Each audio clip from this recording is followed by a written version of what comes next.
Hello everyone, মানালির কথায় তোমাদেরকে আরও একবার ওয়েলকাম আমার নতুন একটা ভিডিওতে।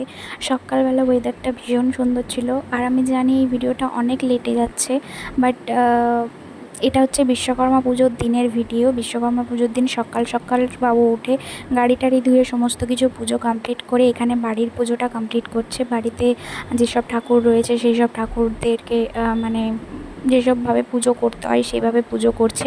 আর আমার সকাল থেকেই ঠান্ডা লেগেছিলো, যেই কারণে আমি স্নান টান কিচ্ছু করিনি।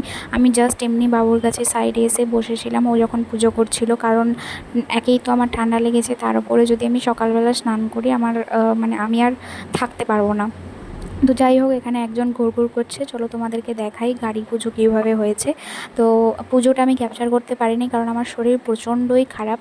সকাল থেকে আমার চোখটা ব্যথা করছে, আর আমার সাইনাস আছে, যেহেতু চোখ ব্যথা করলে প্রচণ্ড প্রবলেম হয়।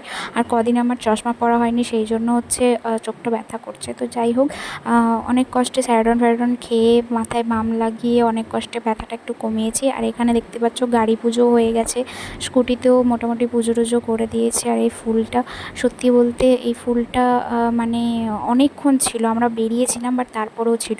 তো এইগুলো যতক্ষণ হচ্ছিলো ততক্ষণ আমি দুপুরে রান্নাটা করে নিয়েছিলাম। আজকে নিরামিষ আলু পোস্ত হবে, আর এখানে ভাজা রয়েছে, করলা কুঁদরি ভাজা আর পটল ভাজা আর ডাল, এই দিয়েই ভাত খাওয়া হবে।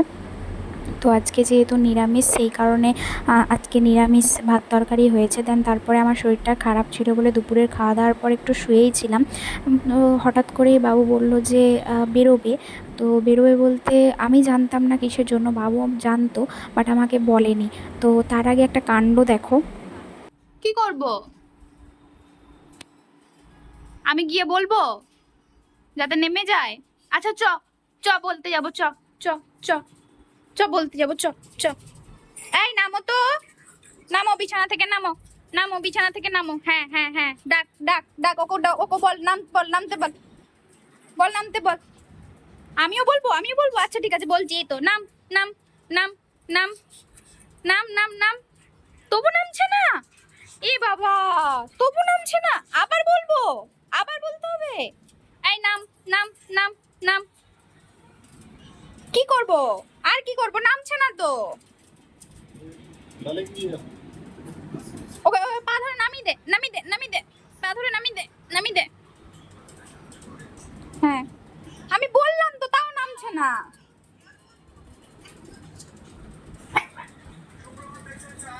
নামতে তবে শান্তি। মানে কি ছেলে আমাদের বাবা! উফ, এইটা হচ্ছে ওর বিছানা, এইখানে ও অন্য কাউকে সহ্য করবে না। ওটা হচ্ছে বাবার বিছানা, ওখানে অন্য কাউকে সহ্য করবে না। আর এই ঘরের এই বিছানাটা হচ্ছে আমার, এখানে ও অন্য কাউকে সহ্য করবে না। মানে তিনজনের তিনটে বিছানা, এইটাতে ও আর ও থাকে দুজনে। এই বিছানাটায় মোটামুটি ও কাউকে সহ্য করবে না। এই যে, এই এই এই বিছানা থেকে নাম, বিছানা থেকে নাম। বল নিয়ে ব্যস্ত। মোটামুটি এই তিনটে ঘরের তিনটে বিছানা, তিনজনের। মানে এখানে কেউ কারোর বিছানায় থাকা চলবে না। এটা ওনার রুলস, এটা এই বুড়োটার রুলস। দেখি বলটা দে।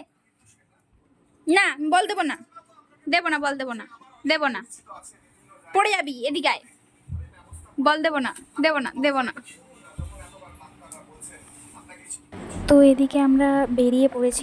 ওই কাণ্ডটা দেখালাম এই কারণেই, কারণ টফি এরকমই করতে থাকে সারাক্ষণ, তো সেই জন্যই তোমাদের সাথে শেয়ার করলাম। আর এদিকে আমি মোটামুটি রেডি হয়ে গেছি, আমার মুখ চোখ দেখেই বুঝতে পারছো শরীরটা খারাপ, তারপরেও আমি রেডি হলাম। আর যাচ্ছি গান্ধীঘাট। আমি ভেবেছিলাম যে গান্ধীঘাটে যাব, দুটো ছবি তুলবো, একটু মনটা ফ্রেশ হবে।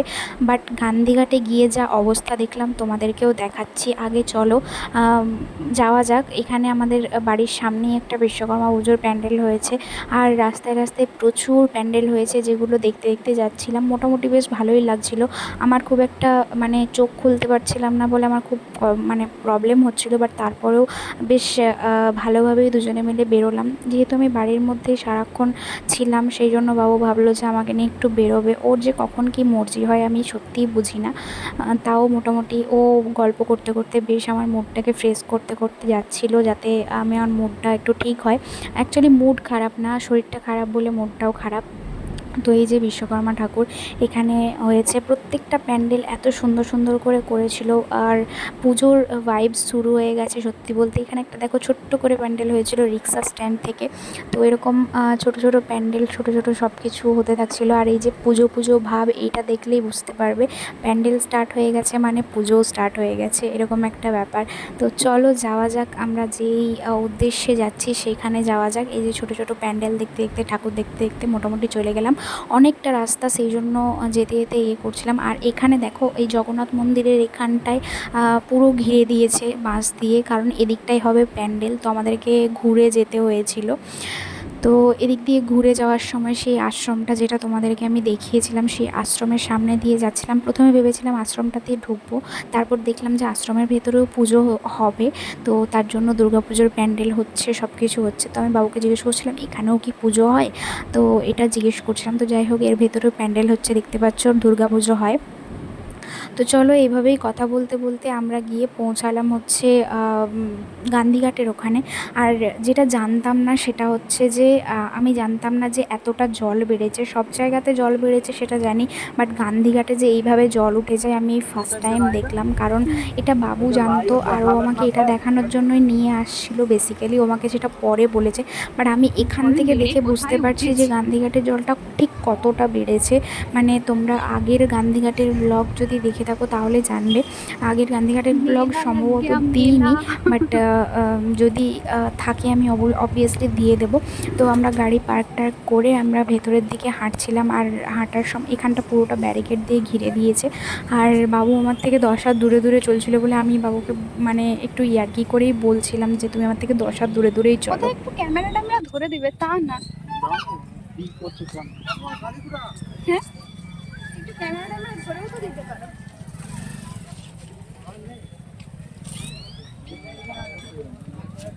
হ্যাঁ 10 হাত দূরে চলো, একদম 10 হাত দূরে চলে যাও। ও হো হো হো, নিজে যখন আমার ব্যাগটা ধরবে না বললে তখন। তো এই যে দেখতে পাচ্ছ জলটা কতটা উঠেছে, এখানে পুলিশ গাড়ি পাহারা রয়েছে, ব্যারিকেড দিয়ে ঘেরা রয়েছে, এবং এখানে একটা ওয়াটার শো হয়। তো সেটা যারা জানো তারা জানো, যে ওয়াটার শোয়ের যে ইয়েটা পুরোটা জলের ওপরে ছিল, আর জলের তোড়ে তাকে টেনে নিয়ে কতটা নিয়ে গেছে তোমাদেরকে জাস্ট দেখাচ্ছি, তোমরা দেখো। পুরোটা জলের তোড়ে টেনে নিয়ে চলে গেছে। আর আমরা যেখানটায় জাস্ট বসতাম সেই জায়গাটায় পুরো পানাতে ভর্তি হয়ে গেছে, পুরো দূর থেকে যে ভেসে আসছে পানাগুলো সেগুলোতে ভর্তি হয়ে গেছে।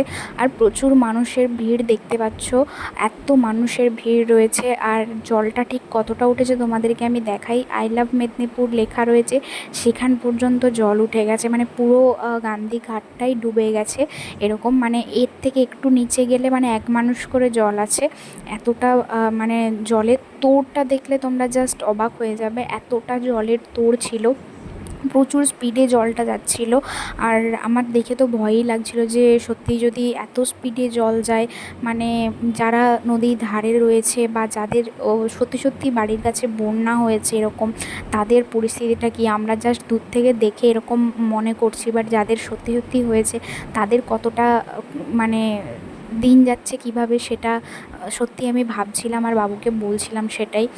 তো ওই যে দেখতে পাচ্ছ এই ডান দিকে, এদিকে হচ্ছে তোমার ওই ওয়াটার শোয়ের ওই জিনিসটা ভেসে চলে যাচ্ছে বলে মানুষ, মানে ওখানকার যেসব মানে ওখানকার যেসব সিকিউরিটিরা রয়েছে তারা সবাই মিলে চেষ্টা করছিল ওটাকে যাতে রক্ষা করা যায়, কারণ ওটা অনেক টাকা খরচা করে এইখানে মেদিনীপুরে এটা করা হয়েছে। আর এই আই লাভ মেদিনীপুরে যে জায়গাটায় আমরা বসি ভেতরের পার্কটাতে, ওটা পুরোটা ডুবে গেছিলো, এরকম একটা ব্যবস্থা। মানে অবস্থাটা এতটাই জঘন্যতম ছিল, মানে কি বলবো। আর এখান থেকে মোটামুটি এত সুন্দর সিনারিটা লাগছিল, অবস্থাটা খুব খারাপই ছিল, বাট এখান থেকে সিনারিটা এত সুন্দর লাগছিল আমি আর নিজেকে কন্ট্রোল করতে পারলাম না, একটু ক্যাপ মেরে ফটো ভিডিও তুলতে আরম্ভ করলাম। তো বাবুকে বলেছিলাম ভিডিও করে দিতে, ও আমার খুব সুন্দর করে একটা স্লোমো ভিডিও করে দিয়েছে। তো আমি ক্যাপ মেরে একটু ফটো ভিডিও তুলে নিলাম। দেন তারপরে আমাদের কাছে ফোন আসে যে বাবা ডাক্তার দেখাবে। তো আমরা ওখান থেকে বেরিয়ে যাই, আর আমাদের রাস্তায় যেতে যেতেই আমরা ঠিক করি যে ও যাবে বাবাকে আনতে, আর আমি যাব বাড়ি গিয়ে আমি বাবার প্রেসক্রিপশান নিয়ে এসে হচ্ছে বাবার ডক্টরের চেম্বারে আমি বসবো। তারপরে ও হচ্ছে বাবাকে নিয়ে আসলে ডক্টর দেখিয়ে দেন, তারপরে ও আবার বাবাকে ছাড়তে যাবে, আমি বাড়িতে আসবো। এরকম একটা ব্যাপার হয়েছিল। তো তার মাঝখানে আমার এরকম মাথা ব্যথা, সেই নিয়েই আমি হচ্ছে ওখান থেকে মোটামুটি বেশিক্ষণ থাকিনি, খুব কম টাইমই ছিলাম। তার মধ্যে এই ফটো ভিডিওগুলো তুলে আমি চলে আসি। আমাকে ও রাস্তায়, মাঝ রাস্তায় ছাড়ে। দেন আমি টোটো করে বাড়ি যাই। বাড়ি গিয়ে বাবার প্রেসক্রিপশানগুলো নিয়ে আসি অ্যান্ড বাবাকে ডাক্তার দেখাই। বাবাকে ডাক্তার টাক্তার দেখিয়ে আমি বাড়ি চলে যাই। বাড়ি গিয়ে টোটালি আমি রেস্ট নিচ্ছিলাম। তার কারণ হচ্ছে আমার একদমই ভালো লাগছিল না। তো এই কারণে আমি টোটালি রেস্ট নিচ্ছিলাম। দেন তারপরে আর সেরকমভাবে কোনো রকম ক্লিপও নেওয়া হয়নি, আর ভিডিও বানানো হয়নি। তো আজকের মতন এইটুকুই। সবার কেমন লাগলো অবশ্যই জানিও, আর ভালো লাগলে অবশ্যই একটা লাইক, শেয়ার অ্যান্ড সাবস্ক্রাইব করে দিও, আর একটু কমেন্ট করে জানিও তোমাদের কেমন লাগছে, আর একটু পাশে থেকেও সাপোর্ট করো, এইটুকুই আশা করব। আর আমার চোখ ফোক ফুলে একাকার হয়ে গেছে, তোমরা মুখ দেখলেই বুঝতে পারছো। তো যাই হোক, আজকের মতন এখানে টাটা, বাই বাই। সবাই ভালো থেকো, সুস্থ থেকো।